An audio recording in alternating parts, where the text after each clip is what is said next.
بسم الله والصلاة والسلام على رسول الله. السلام عليكم متابعي الكرام، كنتمنى تكونوا كاملين بخير وعلى خير، وتحية كبيرة لكل متابع جديد وبصحة فطوركم.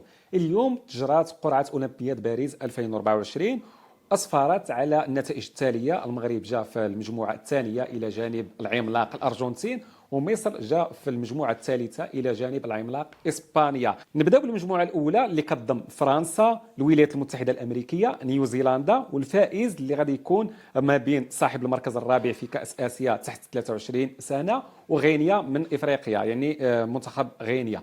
المجموعة الثانية اللي كتضم الأرجنتين كيف ما قلت لكم، والمغرب وأوكرانيا، وصاحب المركز الثالث في كأس آسيا تحت 23 سنة. بالنسبة للمجموعة الثالثة اللي كتضم إسبانيا ومصر، الدومينيكان، وصيف كأس آسيا تحت 23 سنة. بالنسبة للمجموعة الرابعة والأخيرة كتضم باراغواي، مالي، والدولة اللي ما غاديش نسميوها بطبيعة الحال، وبطل كأس آسيا تحت 23 سنة. هذه هي المجموعات، مجموعات متباينة. كيف ما شفنا المغرب ومصر جاوا في مجموعات قوية. المجموعة ديال المغرب اللي كتضم الأرجنتين، والأرجنتين غنية عن التعريف وعندها باع كبير في الألعاب الأولمبية، وكذلك مصر اللي جات بجانب إسبانيا. كذلك إسبانيا عندها تجربة كبيرة في الألعاب الأولمبية. انتم متابعي الكرام، شنو هو الرأي ديالكم في مجموعة المنتخب المغربي؟ واش مجموعة قوية؟ واش المغرب يمكن له يتجاوز هذه المجموعة ويتأهل للدور الثاني؟